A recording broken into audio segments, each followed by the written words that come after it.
Good morning, Carpetbagger here. It is 110 degrees outside, nice and warm. And I actually hopped aboard a plane recently. A lot of times I like to drive, but on this instance I ended up taking a plane the other day, hopped aboard a plane and landed here across the street at the Las Vegas airport. Yes, I am coming to you live from the great city of Las Vegas, Nevada.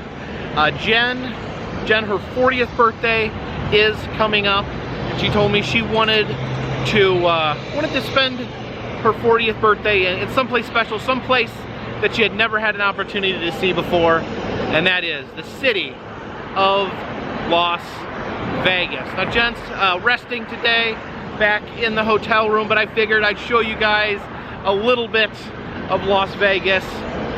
And when you're in Vegas, the first thing you do, the first thing you stop to see is the fabulous Las Vegas sign. Please follow me. The one thing about the Welcome to Fabulous Las Vegas sign is it's not as easy as just parking, getting out of your car, jumping in front of the sign, taking a selfie.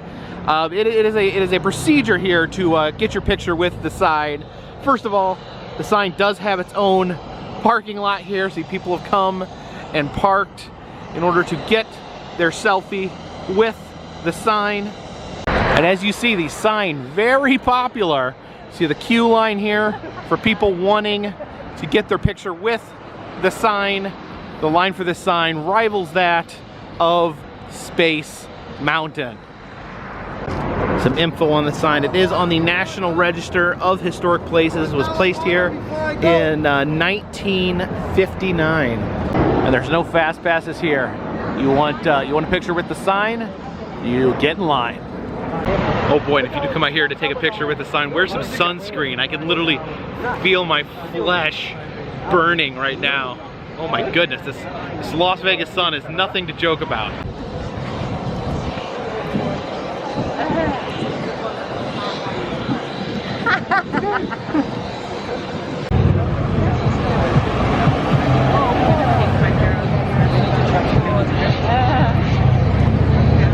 All right, and we are next. This family is good.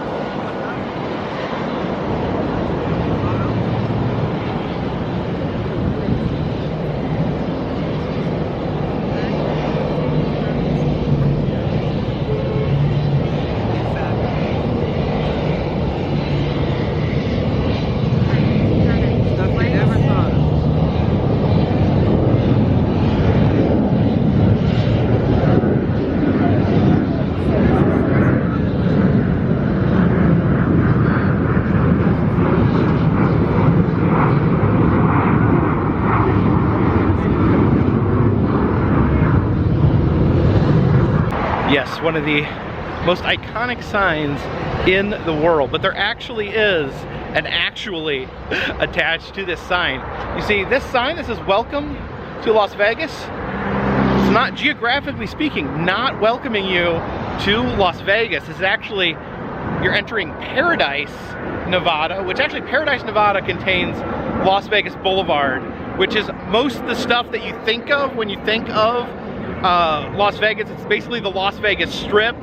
You've got you know, the Luxor, the MGM, the Bellagio, Caesar's Palace, all that right here, but you don't actually reach the geographic Las Vegas until you've passed all that.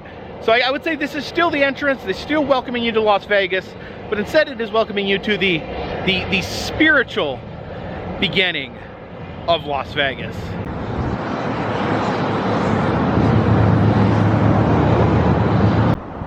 Over here on the Strip, we have this massive casino, Mandalay Bay. Across from Mandalay Bay, we have a much smaller, more abandoned casino, the Laughing Jackalope Bar and Grill. See, that's amazing sign for this this abandoned location here. The Laughing Jackalope. Looks like he's laughing because he's winning so much cash. Come down here to the Luxor Hotel and Casino, which is the Egyptian themed casino here on the Las Vegas Strip. And I love these type of casinos. These were all built during the fun period of Las Vegas back in the 90s when they tried to make things family-centered. So they made a lot of these highly themed attractions, such as the Luxor here, the pyramid-shaped hotel and casino. So when I hear tales of what Las Vegas was like in the 90s, I get really jealous. They never got to see a lot of this. In the 90s, they decided to make Las Vegas a family attraction, an attraction for everyone. So they added a lot of really cool themed attractions, themed resorts, such as the Luxor here, which is Egyptian themed.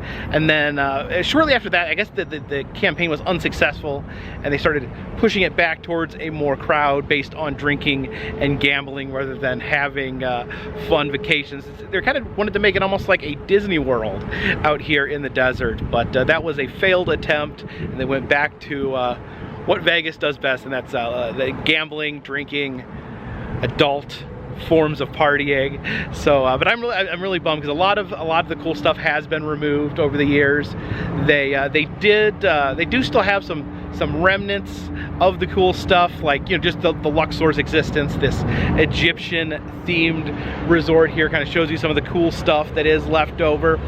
Oh, you see the monorail going by there. And they did have, at one point they had a dark ride in here, an Egyptian themed dark ride. And they had an exhibit based on the ancient Egypt and things such as that. But that was removed.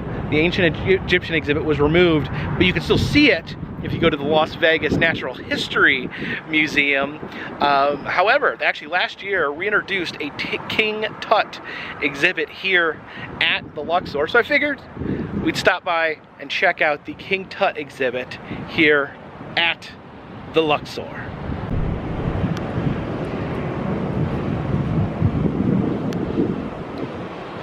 You can see that massive Sphinx out in front, leading into the pyramid that is the Luxor. As we enter the Luxor here, see the ancient Egyptian hieroglyphs on the wall, and look at these grand Egyptian statues that greet us into the pyramid. And I really do love this casino here. You can see the Sphinx there in the middle, the tower, and then just on the inside you can see how it is pyramid shaped there. These right here are the elevators. The elevators actually run sideways, which is kind of crazy. It's a very odd sensation being in the elevator that runs sideways. Yeah, see, these are all the balconies on the inside for the different hotel rooms.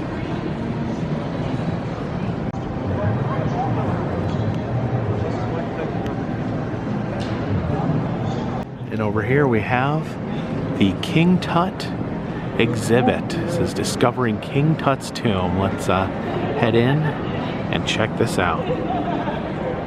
Alright, we have this video here on Egypt, here in this theater, and supposedly there's going to be a secret entrance opening here after the movie is finished. Starting Carter's expedition in discovering King Tut's tomb. Oh, there's the secret passageway. Okay.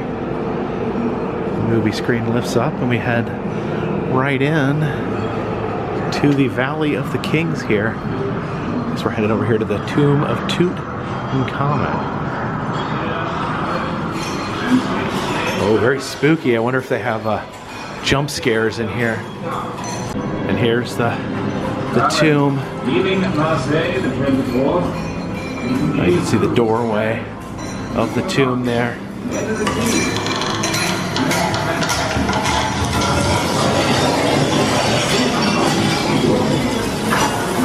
I guess we can look into here to see the different chambers here of the tomb.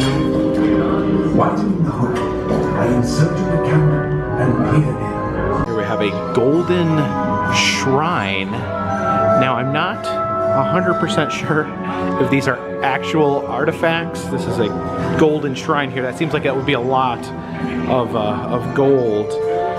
But it does say here, this is from 1336 BC. So yeah, peek inside there. Oh, you can see the sarcophagus there where it's labeled.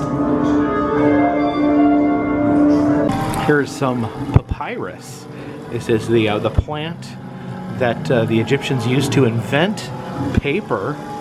And there is a squatting scribe, as it states.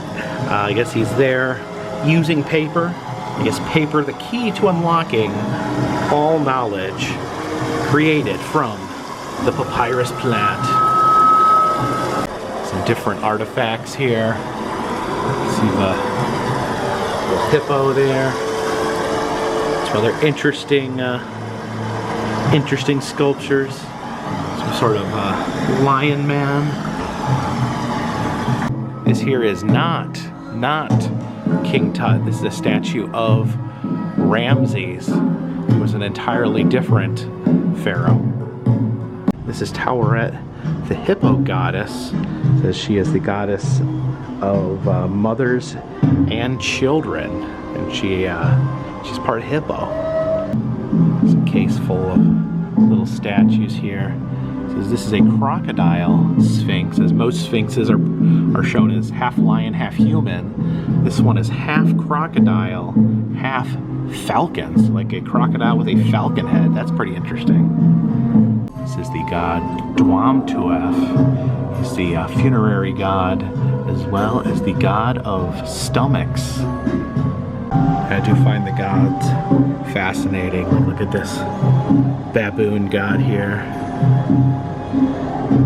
So apparently the baboon is Thoth, and he is a shape-shifting god. He can manifest as either a baboon or an ibis, which is a bird. Over here we have the Rosetta Stone, or at least a reproduction of the Rosetta Stone. I'm pretty sure this is not the actual Rosetta Stone. I do believe, just looking around, I do believe that artifacts in this exhibit are reproductions. But anyways, the Rosetta Stone is this is the stone used to determine, actually uncover ancient Egyptian hieroglyphs, which were a lost language. Here they had hieroglyphs at the top. They had a different Egyptian alphabet there, and ancient Greek there, all saying the same thing. So it finally let them rediscover hieroglyphs. You can see the hieroglyphs there. I don't know if like the colorful drawings are part of the actual language, but you see the smaller hieroglyphics in between the pictures. Maybe this is like, you know, like their equivalent of like a book or a story with the illustrations and the words. All right, now we're talking about mummification. And I don't know, do they have, the $1,000 question, do they have any mummies here in this exhibit? We'll have to wait and see. You can see those, these are the canopic jars. This is where they would take out the intestines, put them in these happy jars with the happy faces on them, so that you could carry your guts in jars to the afterlife. These are gold finger coverings. I guess these were placed over the fingertips of the mummy of King Tut. There's some ancient Egyptian pillows there. These are headrests they'd use while sleeping. They'd prop up their head while they were asleep. Looks incredibly uncomfortable. I don't understand how this was in any way a comfortable way to sleep. I guess you had to just lay there completely motionless while you were asleep. I bet they were very relieved when someone invented pillows. Maybe someone could make a pillow out of papyrus. It says here that King Tutankhamun had an infant daughter that had passed away, so he had her placed in this very tiny sarcophagus here and placed in his tomb. It says that in the tomb of Tutankhamun they had these miniature boats, so they would need these boats to travel in the afterlife. So they make these model boats and place them in the tomb. I don't know if in the afterlife he would shrink down and be able to sail on these little boats, or if the boats would become larger and allow him to climb aboard. And of course, it gets boring in the afterlife, so they make sure to pack a few board games. It says this is a chariot that is in the style that King Tut would have most likely used while he was alive. We're here, we have a statue of King Tut that was actually, it's a replica of a statue found in his tomb. It says they weren't entirely sure what the purpose of it was, why he would just have a statue of himself in his tomb. Here's the ailments of King Tut. He had a curved spine. Apparently, he had a lot of issues. Oh yeah, he had immune issues. He had inflammation. So he was not a healthy boy, King Tut. So here we just have a lot of gold statues. Said that King Tut's tomb absolutely packed with gold. Which one thing very, very rich people have always loved and still love to this day is lots and lots of gold. And there we have the sarcophagus there of King Tut. Over here we see the exploded sarcophagus of King Tut. He was apparently buried like a Russian nesting doll. You have this big golden sarcophagus on the outside. It looks like it's packed with like Spanish moss there. Got another sarcophagus there and another one right there. And then I don't know if that one might be that the mummy is inside that one. They just really, I don't know, I guess they really wanted him packed in there tight. It says this is the death mask of Tutankhamun. It says here probably the most famous ancient Egyptian artifacts. And yeah, definitely you see that. Very, very recognizable. What I always think about though, when I see this, and obviously again, this is a replica, this isn't the actual death mask, but on the original, at some point along the way, as he toured the world, toured different museums, his beard snapped off. No one knows exactly when it broke off or who did it, but whoever broke it off was obviously like, uh-oh, this is gonna get me in trouble, and they just glued it back on. You can see pictures of when it was done. At some point they're like, wait a minute, this has just been glued back on, and it was just like you could see like the hot glue like oozing out the sides. It was like a real crappy glue job. So someone broke the most famous Egyptian object in history and then just glued it back on and hoped no one would notice. And we exit through the gift shop here. You get yourself a King Tut hoodie there. It says King Tut on the back. Oh, look at this. They have little ancient Egyptian furry bone there. Some ages. That must be King Tut right there. A scarab. And what is that? Is that Anubis? A little spooky plushie down there.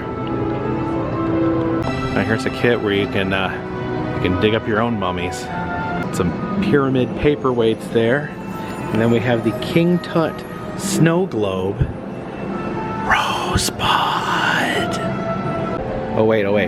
Is this a bobblehead here? Let's see. Oh, and it bobbles. That's a bobblehead. Not the best bobble I've ever seen, but a bobble nonetheless. What's in these sarcophaguses here? Oh no. Oh no. There's a little mummy inside. Uh-oh. Better put him back in before we end up cursed. Now there are two other exhibits in here, the Titanic, the Artifact exhibit, and Bodies, the exhibition, which is like plastinated bodies turned to plastic. Unfortunately, they did not allow filming in either the Titanic or the Bodies exhibition, so I will not be able to show you those. This is the Atrium showroom here. I guess this is where Carrot Top performs. And I believe this over here is a Blue Man Group gift shop. Oh, actually it looks like this is closed. Probably probably only open after shows, maybe. But you can see some of the Blue Man merch in there. This is the Blue Man Group virtual photo booth. You can take a photo. Take a photo. Take a photo. There you go. 3, 2, 1. Hey, everybody. Uh-oh. Okay, there we go. You can drag a sticker. Can we?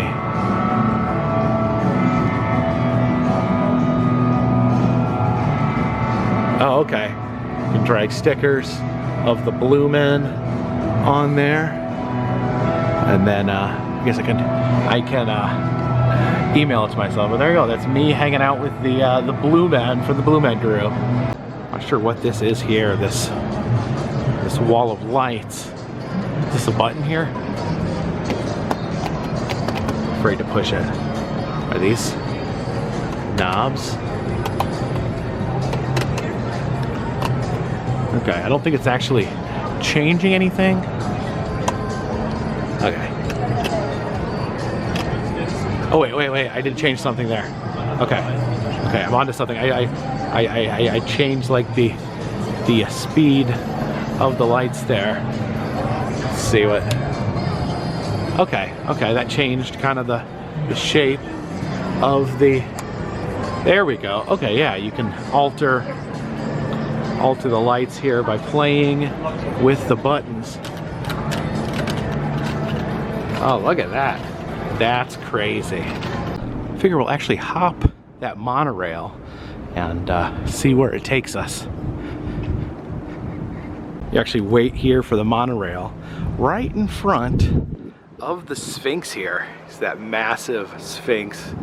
His giant paws right there.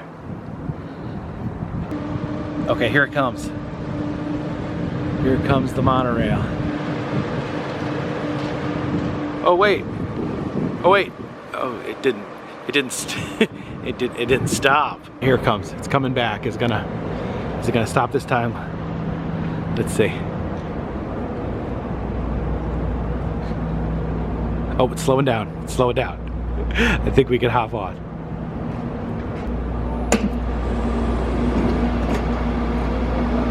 Oh, let people get off. Looks like we're stopping here at Excalibur.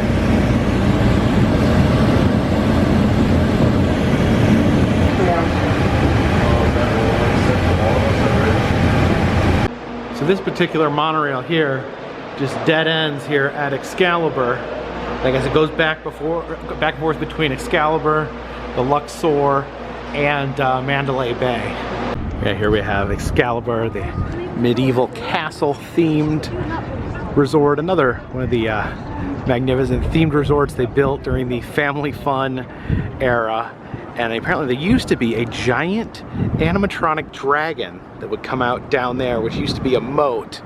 And apparently the dragon is actually still down there. I know some urban explorers have peeked down under the casino and found the dragon down there.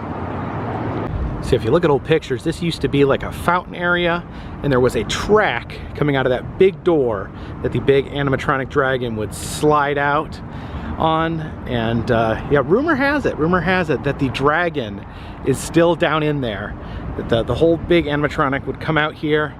Now, I'm obviously not going to try to sneak down there. This is a casino, and they have a very low tolerance for nonsense. But actually see, this big dragon door is swinging open just ever so slightly. Just can't quite see inside. Here we have New York, the New York themed casino. So you have that roller coaster out front.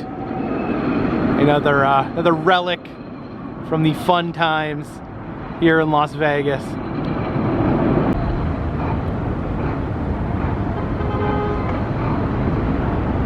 By the way, I wanted to let you guys know I am looking for suggestions on what to visit here in Las Vegas. I'm going to be here a little while, so just tell me what you'd like to see. You know, if you want me to revisit some older places, or if you know of something new that I haven't heard about, leave those comments in the comment section. Definitely want to know what you guys want to see here in Las Vegas.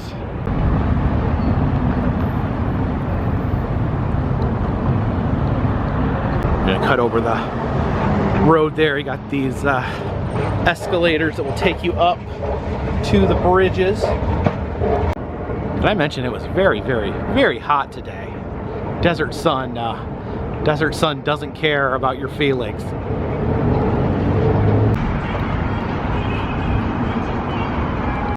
Okay, now this is what I'm looking for here, the monorail entrance. The monorail we were on earlier, that's the tram between the 3 hotels over there.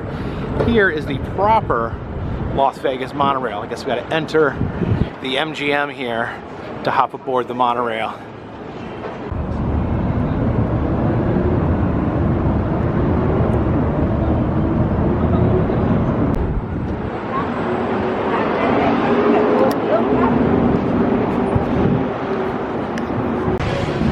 Now we are in the MGM.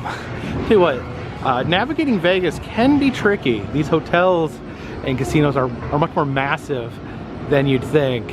But yeah, I'm trying to find the monorail. So far, my attempts at finding the monorail are not going very well. Let's see if is it up here? Maybe. All right, looks like we have to cut through the casino here to find the monorail. Here's the David Copperfield Theater. Remember when I was a kid and he made the Statue of Liberty disappear. And actually, look at this. Down here in the statue, you can see they have the Statue of Liberty and it's disappearing. Oh my goodness. All right, we've walked all the way through the casino here to the front desk. We have this giant gold lion. Still have not seen the monorail. Last mention of the monorail was the sign pointing us into this building. All right, spoke to the concierge. He said the monorail is here in the underground. I must say, this is very difficult to locate. I've asked 3 different people for directions to the monorail, and well, I'm starting to think this may not be the most efficient means of transportation here in Las Vegas. What's that?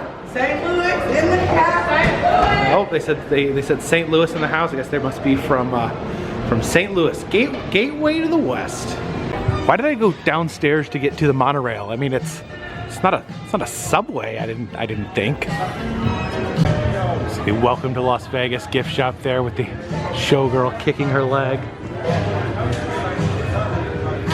Got some Las Vegas merch, a replica of the sign. Got a shot glass with a showgirl in it. I don't even know how you'd take that shot. It seems like that would be a very messy shot to try to take.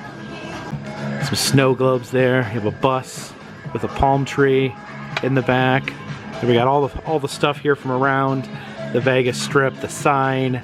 There's New York, New York. There's the MGM Lion, the building we're in right now. Actually, I could use some snow right now here in Vegas. Some souvenir poker chips there. Oh, those are actually pretty heavy. And you can get one of these visors. I think they help you play poker better. There's a lot of snow globes here, all different versions of the Vegas Strip. There's pink Vegas there. Look at all these Vegases. Now here's some SpaghettiOs and a Spam bottle to use as secret safes. I guess you need to hide your money that you win here in Vegas. Oh my gosh, could it be? Could it really be? Could it really be the monorail? Monorail, monorail. Oh, here we are. Here's the monorail desk. All right, we've purchased a monorail ticket. It is $5 per ride. Here's the map.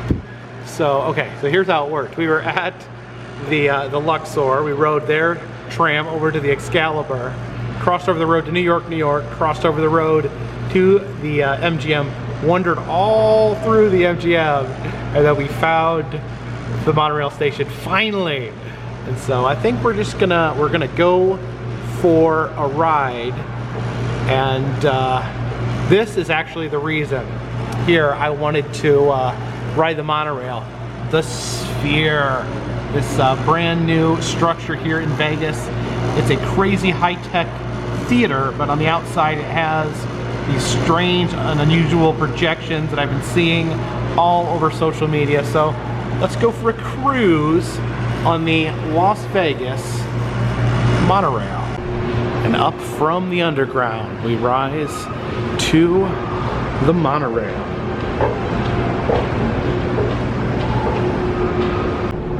I never thought I'd actually make it here.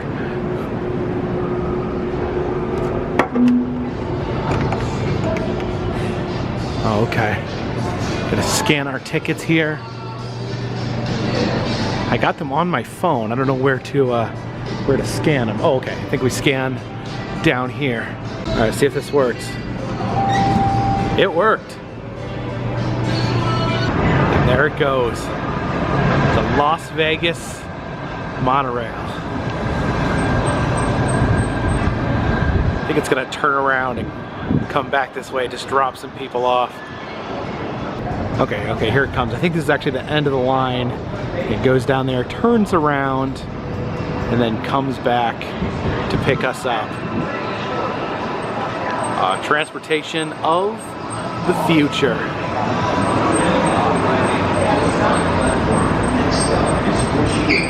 All right. There we go, doors closed. We're ready to head out on our journey. Look at this, we got the whole monorail car to ourselves. Oh, I probably should hold the handrail. All right. All right. Here we go, soaring down the Las Vegas Strip. Station to the Bellagio in its iconic fountain show. Planet Hollywood, featuring the miracle. It's actually not that great of a view because you're looking away. We're on like the back side of the strip. All the fun stuff over there. We kind of have to look out the back here. Oh, you can see there's a swimming pool there. Some people swimming in the hot Las Vegas sun. Oh, we just said the monorail runs without anyone at the wheel. Creepy. Like being piloted by a ghost. Oh, okay. I think I see the sphere up there. Next stop, Flamingo See the BattleBots arena over there. I guess that's where all those robots fight each other. You can see those BattleBots there on the front.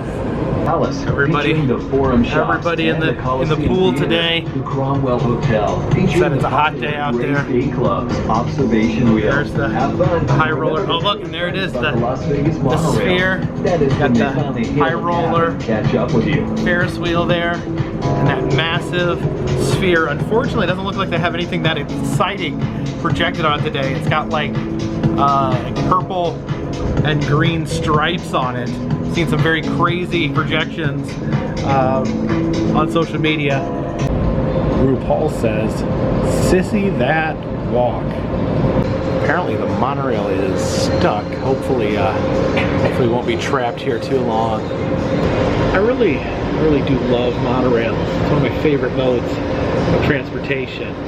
Unfortunately, every time I do research on monorails or look into the history of monorails, it always seems like it kind of ended up being a big failure. They're kind of known for being inefficient, overly expensive, difficult to expand upon, and yeah, this Las Vegas monorail, very interesting. You have to really kind of dig deep in to actually find the station. You have to go way back through the cavernous casino to get to the monorail station. So I guess it's mainly used from hopping to one casino to the next. Otherwise, not the most efficient mode of transportation. It's very, very hard to find in the MGM casino, and now it's stuck.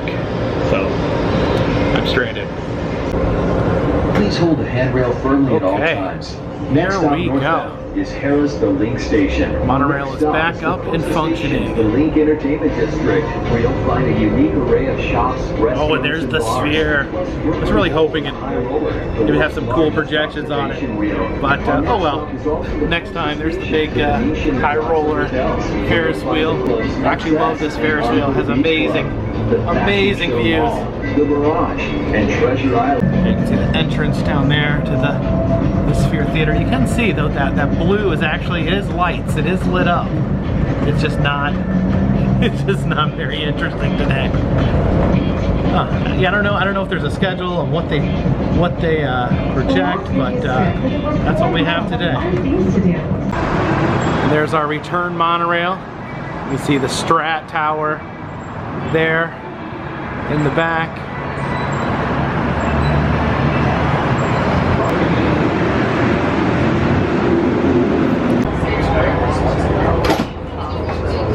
As we gradually make our way back to my vehicle, I want to thank you guys for coming along with me today. Like I mentioned earlier in the video, looking for interesting places to film here in the Las Vegas area. If there's something you'd like me to check out or something you'd like to let me know about, please leave a comment in the comment section. Again, thank you so much for joining me today. If you like these videos, please subscribe. I travel around the country, film roadside attractions, amusement parks, museums, haunted houses, and other fun, random stuff. If you'd like to help support the channel, consider contributing to Patreon. $3 or more will get you a postcard once a month from me to you. Also selling enamel pins in the Etsy shop and doing personalized messages on Cameo. If you're interested in any of that, check out the description of this or any video. And of course, all of those help keep this monorail on the track, this boat in the water, and this dirigible in the air. Until next time, my friends, this one's in the bag.